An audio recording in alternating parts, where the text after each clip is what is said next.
Meu nome é Rogério Guimarães. Eu moro no subúrbio do gueto. Olha, que honra. De sobrevivência do futuro, né? Sobrevivência do futuro. É o que eu coloco hoje como etapa na minha vida.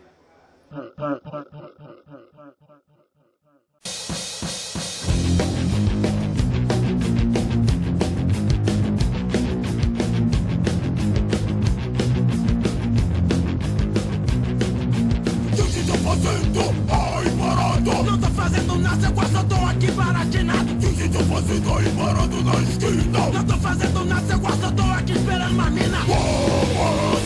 Quantos anos você tem? Quantos anos você tem? Quantos anos você tem? Quantos anos você tem? Tô fazendo aí parado. Não tô fazendo nada, eu quase tô aqui baratinado. O que tô fazendo aí parado na esquina? Não tô fazendo nada, eu quase tô aqui esperando uma mina. Quantos anos você tem? Quantos anos você tem? Quantos anos você tem?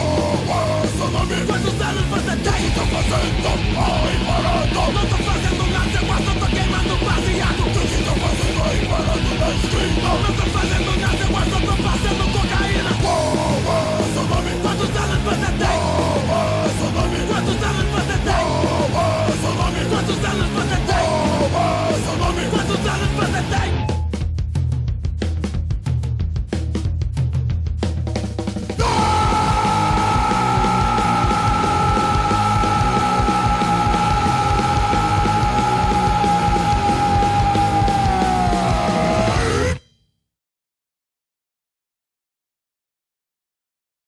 Eu sou Rogério Guimarães, eu tenho 42 anos, resido aqui de São Paulo mesmo.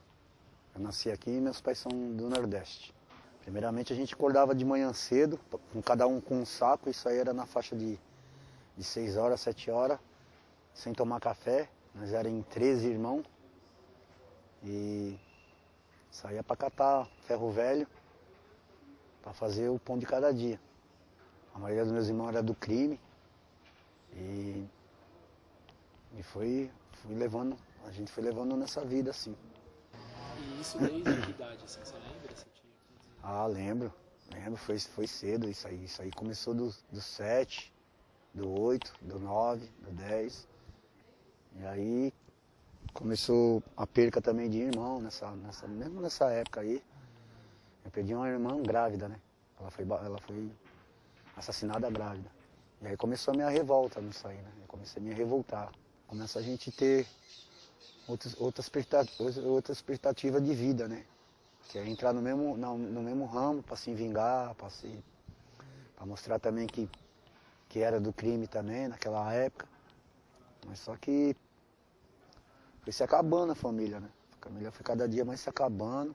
Eu saía para catar reciclagem, ferro velho, e me turmava, né? Me turmava e comecei a fumar maconha. Aí comecei só na maconha. Aí isso eu já tinha umas idades assim avançadas, que eu me lembro, que eu me recordo, era de 8 para 9 anos. Comecei a fase minha, a maconha. Sou biomédico, formado pela Universidade Federal de São Paulo, onde eu também realizo meu trabalho de doutorado. Eu investigo um modelo animal de dependência de álcool. No PROAD, então, eu faço parte. O PROAD é o Programa de Orientação e Atendimento a Dependentes. É um programa que atende pela Unifesp dependentes de substâncias e de comportamentos há mais de 25 anos.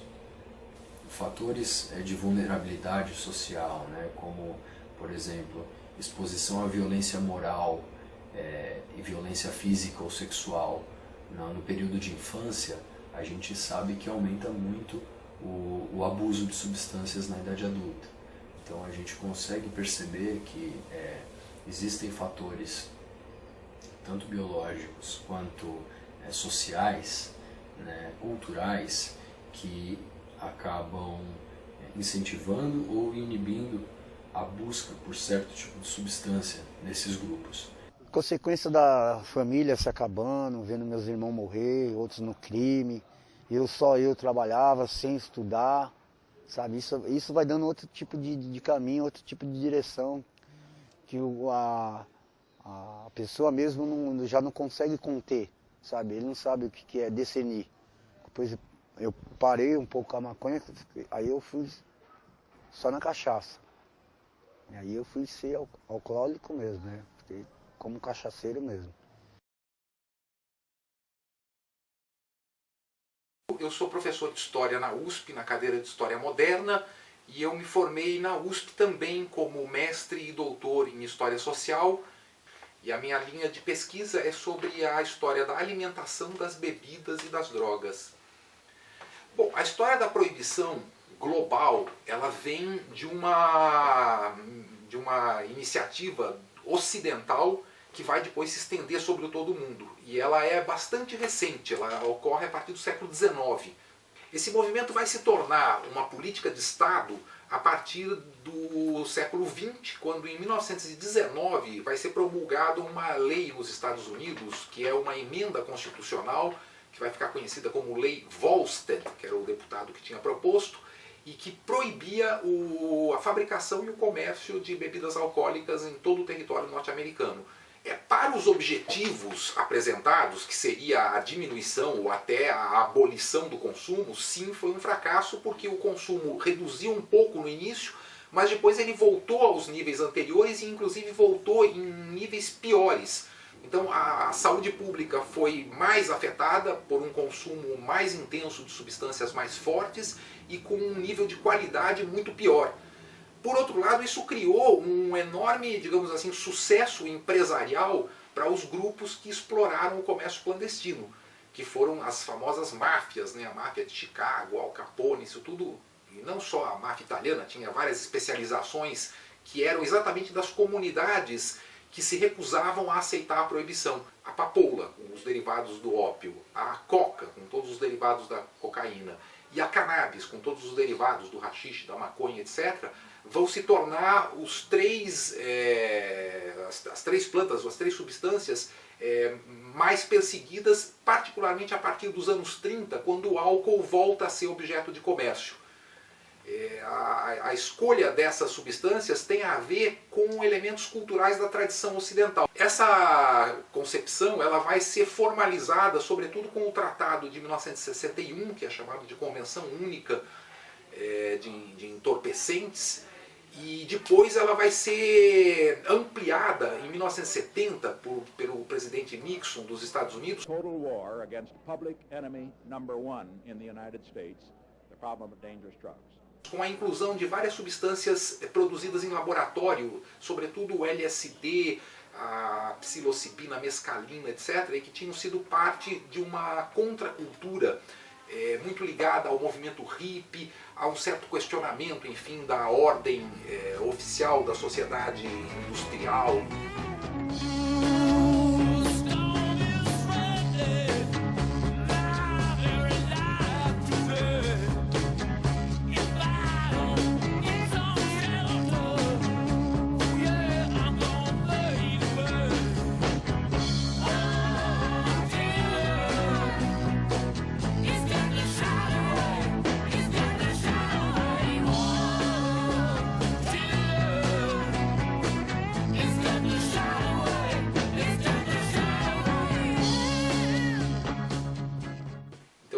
Foi um processo que se acirrou nos anos 60 e 70 para objetivar o controle político de populações juvenis, populações pobres, populações de origem racial não branca. O critério discriminatório que se adotou não tem nenhuma base na evidência científica do maior risco ou do maior dano que a substância possa provocar. Ou seja, em outras palavras, o que se proibiu não foram as piores drogas. As piores drogas são as lícitas. Então o tabaco é a substância mais danosa em termos de riscos fisiológicos. um consenso oficial da própria Organização Mundial de Saúde. E o álcool é a que traz maiores riscos de conduta, enfim, irresponsável, tendência eventual à violência, etc. Aí depois que eu entrei no crack, né? Na farinha mesmo eu usei pouco, eu não gostei muito da farinha. Na hora do crack eu me aprofundei mesmo, eu me afundei mesmo no crack. O crack eu fumei por muito tempo e fumei muito mesmo. E aí foi um dia assim, do nada, me chamaram para experimentar, sabe, a pedra. E aí punharam num copinho d'água e foi a primeira tragada e foi desse dia em diante que eu comecei a desandar.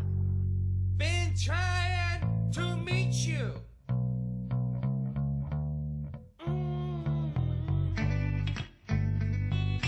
Hey, must be a devil between us, or whores in my head, whores at the door, whore in my bed, but hey.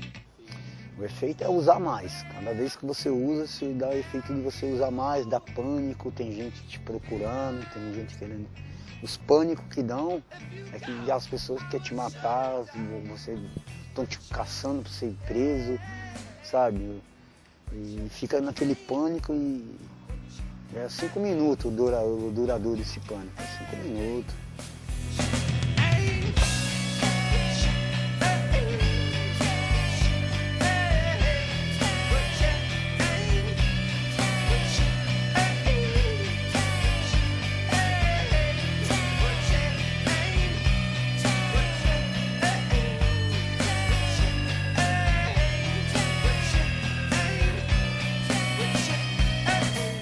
Estava morando lá, né? Sem eles saber as primeiras, né? Aí depois foi ficando mais tenso, mais pesado. Aí que até não foi nem eles que mandaram embora, eu mesmo que, sabe, fui me sujeitando a ficar na rua. Eu já dava dormindo um dia na rua, 2 dias. Aí já estava sentindo, né? Como era viver assim um dia na rua. Isso já estava começando já a me dar força para ir de uma vez, né? Aí tive algumas confusões, né? Tive algumas confusões com a minha família. Aí foi o pé e o deixa de ir embora mesmo. Os resultados foram os piores possíveis. Ela criou uma situação de hiperlucratividade desses produtos. Ao invés de reprimir o comércio, isso aí acabou, na verdade, premiando os comerciantes clandestinos, que passaram a ter margens de lucro imensamente superiores a qualquer base objetiva de custo de produção, etc. Quer dizer, o preço das drogas e a rentabilidade do negócio passou a ser resultado da proibição. I gotta do it, man.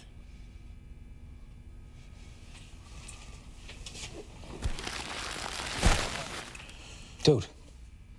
E a violência talvez seja o pior resultado da guerra contra as drogas.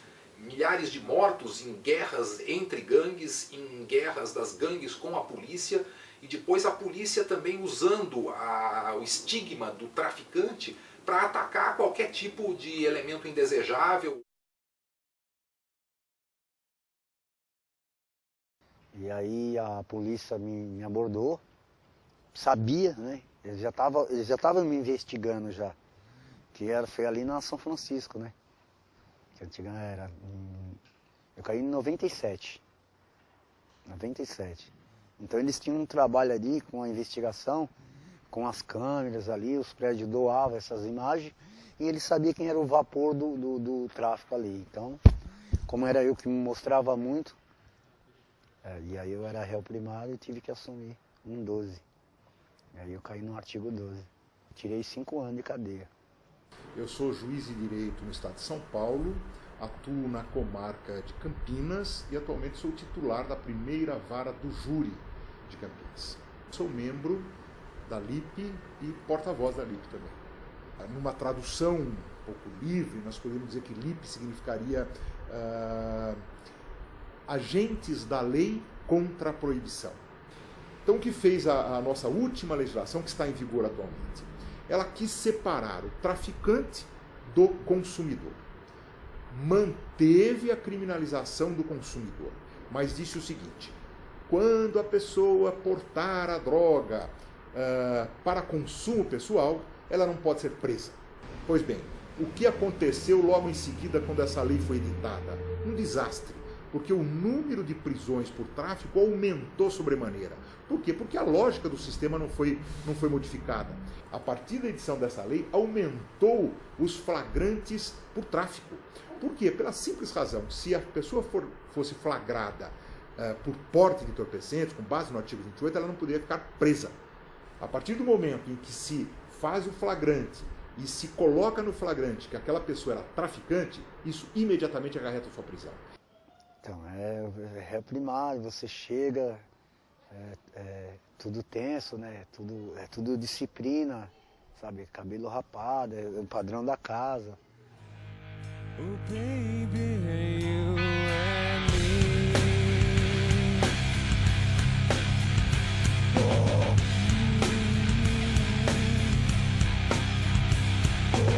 While research and successful drug policy shows that treatment should be increased, and law enforcement decreased while abolishing mandatory minimum sentences.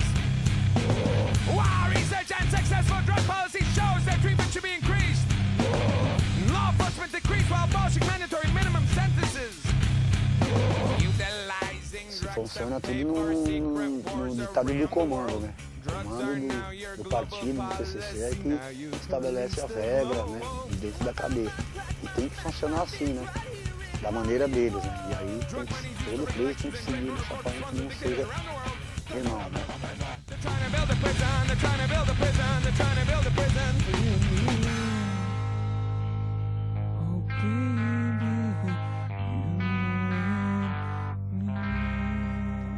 Eu tive convite, mas não precisei, né? Graças a Deus eu consegui seguir a minha caminhada, como se diz no dialeto de lá, né?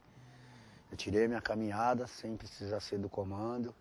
Se nós olharmos a questão sob um ponto de vista jurídico, é claríssimo, no Brasil principalmente, tenho para mim, a inconstitucionalidade da criminalização das drogas. Existe um princípio constitucional que se chama princípio da idoneidade, que ele diz o seguinte: o combate ao crime, a criminalização de condutas, ela só é aceitável num Estado de direito democrático se ela for idônea, se ela for útil. A criminalização das drogas, no mundo todo, e no Brasil em especial, é inócua e inútil. Isso viola o princípio constitucional da idoneidade. Nós temos um outro princípio, que chama-se princípio da racionalidade. É um princípio constitucional. Por esse princípio, acontece o seguinte: a criminalização de qualquer conduta, ela só é admissível, só é suportável num Estado de direito democrático se ela não causar mais danos do que o próprio problema que ela tenta enfrentar. Ora, já está mais do que evidenciado que a criminalização das drogas está causando mais danos, mais problemas, mais prejuízos do que as próprias drogas causam. Ela viola também o princípio da subsidiariedade. Esse princípio diz o seguinte: um Estado de direito democrático, com respeito à ética, à democracia, à dignidade humana, nós só podemos lançar mão da criminalização ou manter a criminalização de algo como instrumento de controle social quando não houver outras alternativas. E é evidente que há outras alternativas, portanto nós podemos substituir essa política atual com outras políticas mais efetivas. Mas além disso, nós temos também a violação do princípio do respeito à liberdade individual. As pessoas têm que ser livres para praticar condutas, desde que não causem mal para outras pessoas. O limite das nossas condutas é a alteridade. E se nós não causamos mal às outras pessoas, o Estado não pode interferir, principalmente por razões morais, em nossas condutas pessoais. Isso acarreta também uma violação do princípio de respeito às diferenças. Né? Nós vivemos numa sociedade diferentes. E essa criminalização de drogas lícitas, ilícitas e liberação de drogas tidas como lícitas nessa absolutamente incompreensível diferenciação entre lícito e ilícito, acaba diferenciando as pessoas, estigmatizando as pessoas como criminosos ou como consumidores legais. Né?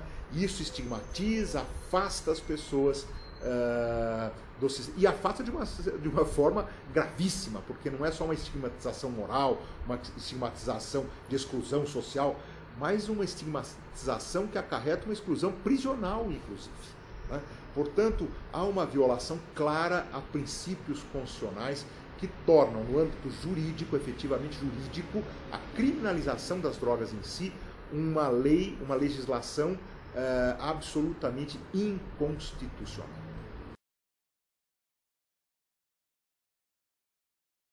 E eu fui para uma casa de recuperação em Guarulhos, evangélica, e fiquei 9 meses lá me tratando. 60 internos, que chama, né? 60 pessoas. Tem orações, tem regras, pesadíssimas regras são. É muita briga, como existe, eu briguei com todo mundo. Com os monitores, com os diretores, com os internos. Eu briguei com todo mundo, com a casa, todo mundo. Então, internar o indivíduo faz com que, às vezes, ele, assim que termina o tratamento que é compulsório ou que é de internação, ele recaia no dia seguinte, porque a internação ela tira o indivíduo do ambiente que ele faz o uso e coloca ele numa situação surreal, vamos dizer assim. Assim que no momento que o indivíduo sai desse tipo de terapia, ele acaba recaindo, então... Quem vem pra beira da praia, meu bem, não volta nunca mais. A onda do mar leva, a onda do mar traz. Quem vem pra beira da praia, meu bem, não volta nunca mais. Então, quando deu 9 meses, quando eu saí, eu caí. E aí eu comecei a... Eu me sentia como eu estava forte, sabe? Aí eu tô bem, eu tô forte, tô gordo. Olha, me olhava no espelho, ixi, na rua, agora eu vou detonar, agora é minha vez. De trabalhar, sabe? Pensava numa coisa positiva. Trabalhar, vou me manter, nada. O primeiro dinheiro que pegou, desabou.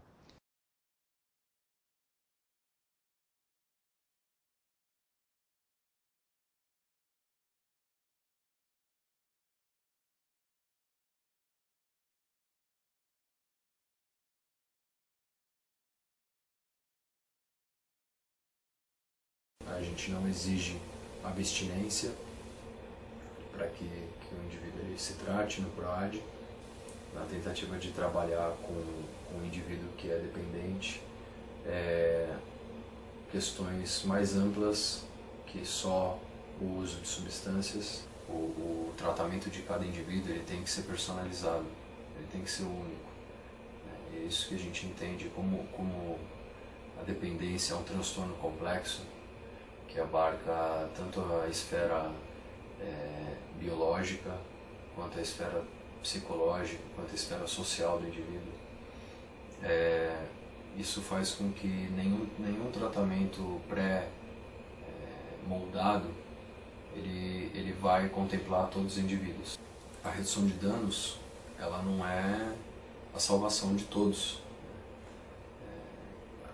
É uma prática de baixo custo, de uma exigência moderada, né? Você escalona as exigências, né? Você faz com que existam passos ao invés de um objetivo final, que é a abstinência. Então você consegue fazer com que haja, com que o paciente perceba um ganho daquele tratamento, né? Uma evolução, uma melhora. E ela também, como eu falei, é customizada. Então você vai trabalhar com a história do paciente para entender qual é o real dano que aquela substância promove, que ela provoca na vida do indivíduo. Eu moro embaixo do viaduto e eles foram fazer um trabalho de campo, né, que chama, né? Redução de danos. E eles foram fazer um trabalho de campo. E aí eu estava lá embaixo E aí eu fui interagindo uns pouco com eles, assim, meio desconfiado. Eles me fizeram o convite do Edley para me conhecer, que era na 24 de março, ali na galeria, né? No quarto andar, e eu fui lá ver e realmente é verdade. Tem esse projeto deles mesmo. E eu fiz parte desse projeto aí bom tempo com eles, fiz seminários com eles. E para mim foi bom. Eu trabalho aqui faz 10 anos, aqui no Centro de Convivência de Lei, desde 2004. Atualmente eu sou coordenador, trabalho na área de ensino e pesquisa, mas eu tenho um trabalho na rua aí na Cracolândia há muitos anos. Bem, o Edley ele existe desde 98, ele começou bem focado com acessar o usuário de drogas, de droga injetável, para diminuir a transmissão de HIV e de hepatites entre os usuários de drogas. Trabalho bem assim, o mais clássico de redução de danos, que é a distribuição de seringas, troca de seringas usadas e tal. Um pouco depois surgiu esse espaço de convivência, que era um espaço, a equipe foi percebendo que só acessar as pessoas no seu momento de uso era muito limitante, você não podia cuidar de todas as questões que as pessoas traziam. Então criou esse espaço de convivência, que era um espaço de sociabilidade para poder se aproximar dos usuários, trazer as questões e ajudar eles a cuidar das questões que eles iam trazendo para a gente aqui. E o nosso trabalho ele parte dessa perspectiva do acolhimento, que é de se aproximar dessas pessoas que têm uma dificuldade de se aproximar dos espaços de cuidado, para a partir dessa aproximação, deles se sentirem bem-vindos, se sentirem acolhidos, a gente ir cuidando das questões que eles vão trazendo para a gente. A gente pensa então a questão do bem-estar e da qualidade de vida não só como a não existência de doenças, mas também a pessoa ver um sentido na vida, ter um projeto de vida, se organizar na vida dela. A gente tem também atividades de cultura, então oficinas de vídeo, de foto, projetos culturais feitos pelos usuários. Eles ajudam a gente de como lidar com o consumo, sabe? De como abaixar o tenor desse consumo. Isso é importante. Eu acho que eles estão de parabéns nesse papel deles aí, sabe? De controlar, de não controlar o vício do cara, mas controlar assim o consumo, de ensinar de como fumar. Então, aí começa essa outra desdobramento da história, é que foi aí que eu conheci o trabalho lá, não sei se pode falar ou não. Então, aí que eu conheci o Santo Daime. Aí que eu conheci o Santo Daime. E daí eu ouvi falar de um pessoal que usava esse trabalho com chá, com ayahuasca, né, para tratar a população de rua. E eu fiquei bem intrigado com isso. Daí eu fui conhecer o trabalho deles e tal. Isso me motivou a conhecer o trabalho deles, conhecer o Rogério, conhecer o Paulinho, que eram algumas pessoas que tinham passado pelo tratamento. Me motivou a entender mais, porque foi muito intrigante tentar entender como o uso de uma outra substância podia estar melhorando, podia estar ajudando a se recuperar, a cuidar da questão do uso de drogas, da questão da rua em geral, né? E daí eu fiz na Faculdade de Saúde Pública um mestrado sobre isso, e o meu mestrado foi exatamente tentar entender como que se deu essa cura deles, né? Essa recuperação através do chá. O coordenador da casa lá, que chama Walter Varanda, ele falou desse lugar e eu desacreditei desse lugar. Falei que esse lugar não tem poder de nada, isso aí não ajuda ninguém. Agora entrou o Rogério. Ó, seu Walter Varanda, esse lugar não é pra mim, não, que esse lugar eu sou cadeiro, caramba, qual é que é, pô? Não, Rogério, aquele jeitinho dele de ovelhinha, parece uma ovelhinha, chama ele. Aí o Walter falou, eu não vou pra esse lugar, não, que esse lugar, não, Rogério, você vai ficar bem lá. Ah, ficar bem, eu fico bem em qualquer lugar aqui, onde for eu fico bem. Ó, você desculpa, tá? Aí ele falou que não aguentei mais, eu tive que ir. Aí eu fui, é um sítio. Falou que é um trabalho espiritual, que é um grupo, e eu caí na dele, e eu fui. Aí chegou lá, nós estamos tudo lá, se separando assim, para cada um estar numa casinha. Aí falou, Rogério, você vai ficar, e eles vão embora. Isso era de dezembro para janeiro, era no final do ano. Você vai ficar. Eu vou ficar, todo mundo vai embora? Mas por quê? Rogério, nós vamos conversar com você. Isso aí já, vamos me amarrar aqui. Aí todo mundo foi embora, certo? E eu fiquei sozinho. Ixi, cara. pra enfrentar aquela escuridão, aquele sítio, cara. Nossa. Aí eu vi um monte assim, mas um monte assim, ó. O que você quer aqui?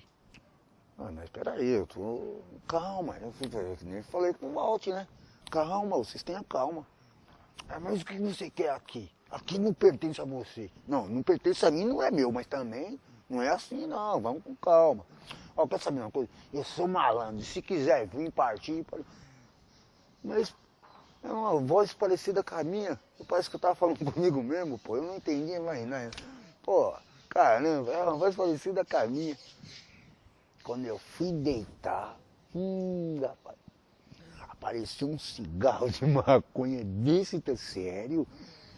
E aí, você vai me fumar ou não vai? Mas eu vim pra me tratar aqui, como é que eu vou fumar você, pô?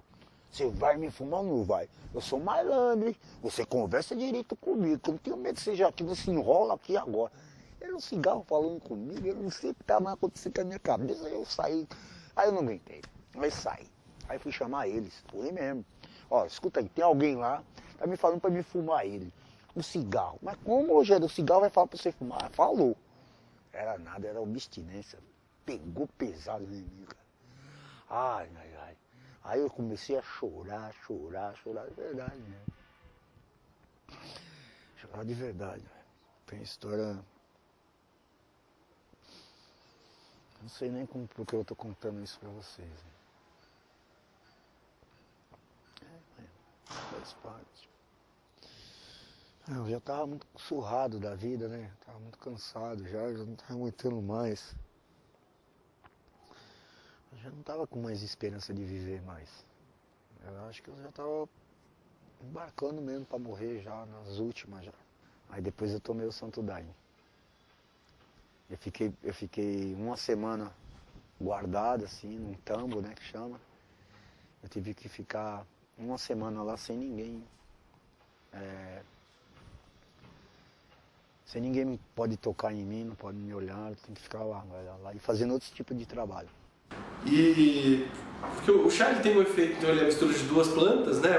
Um cipó e uma folha, as duas vindos da Amazônia, e tem um efeito que é de alteração de consciência, de muda a percepção do mundo e de si, né? O uso do chá ele depende muito do contexto, do sentido que esse uso vai tendo para a pessoa que vai tomar. E o efeito, assim, a recuperação que esse chá trouxe para essas pessoas, ela se deu muito mais através, assim, digamos, o uso do chá inserido num contexto de relações, num contexto de um cuidado que é mais amplo do que só o efeito do chá, né? Então, ele entra como um elemento dentro de um contexto maior. Conforme os efeitos que a pessoa vai tendo com o chá, tanto o sofrimento que vem com o chá e que às vezes é remetido ao uso de drogas, a situação que a pessoa encontra na rua, quase como um espelho do que ela está vivendo ali na rua, tudo isso vai permitindo que ela possa pensar sobre si mesma e possa ir imaginando um projeto de vida, uma perspectiva de vida para ir superando o momento em que ela está. Daí me abriu assim uma reação, eu não sei onde eu fui buscar tanta força assim, que eu fui acreditando que isso podia me ajudar, que isso podia ser um caminho, que podia ser uma porta, uma janela. Mas toda vez que ia, quando voltava, caía. Toda vez que ia, quando voltava, caía. Vou dizer que já estava me curando, que não tinha chegado ainda. E quando que foi que você parou de cair? Quando eu comecei a me enxergar. Quando eu comecei a sentir que era realmente saber o que eu queria, sabe? Entre eu, sabe? Entre comigo mesmo. E saber que ali era um chá só, mas que estava dando processo em tudo na minha vida, sabe? Então, acho que o público que pode se beneficiar disso é aquele que acha que faz sentido para ele, que acha que pode ajudar. Como tem essa coisa do chá precisar ter sentido, né, da experiência fazer sentido para a pessoa, é preciso que a pessoa esteja viajando nisso, esteja pirando nisso, quer dizer, que naquele momento aquilo esteja fazendo sentido para ela. não existe uma grande solução, uma grande resposta, existem diversas propostas, nenhuma se mostra mais eficiente que a outra, e tem algumas que se mostram muito menos eficientes, que são muito violentas, tal, né?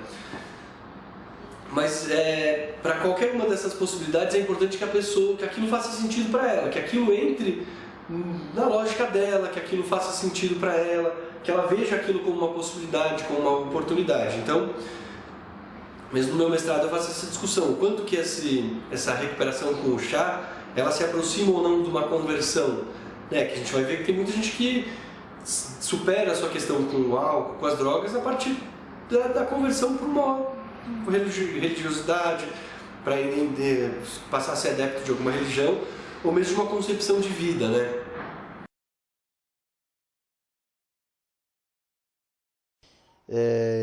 Que eu não sei se ela cabe num buraco de uma agulha. Desculpa falar isso, eu não sei se eu estou no horário certo, mas me desculpe, se você quiser cortar, corta. Mas a sociedade não cabe num buraco da agulha, ela tem que chegar que ela é a primeira doença, sabe? Antes dela repudiar um viciado, sabe? De recruir o viciado, ela tem que saber que ela tem poder até de encaminhar o viciado, a sociedade, sabe?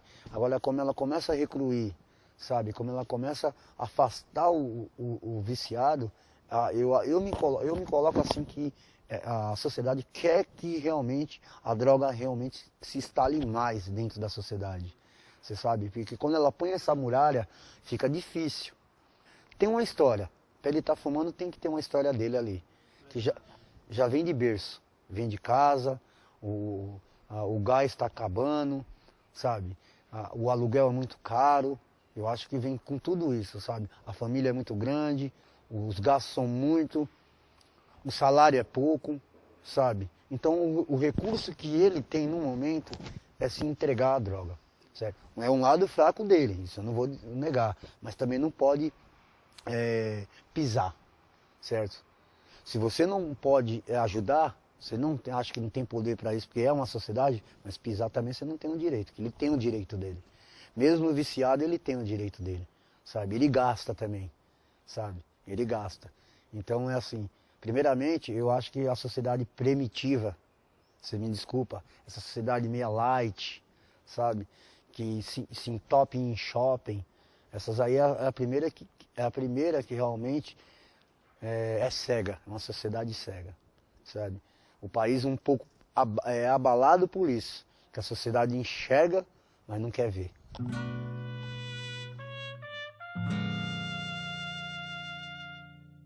Eu queria contar só um verso, então é assim. No início da vida, nascemos para viver. É tão difícil viver nos tempos difíceis. Tempo que só a gente sabe medir. E cada medida desse tempo é pra gente merecer. Só que o tempo nos dá. E alguém, ou ambos de alguém, nos rouba. O tempo diz que é precioso, é por isso que ele é roubado. Mas sempre, nas datas marcadas desse tempo, ele é assinado e aprovado.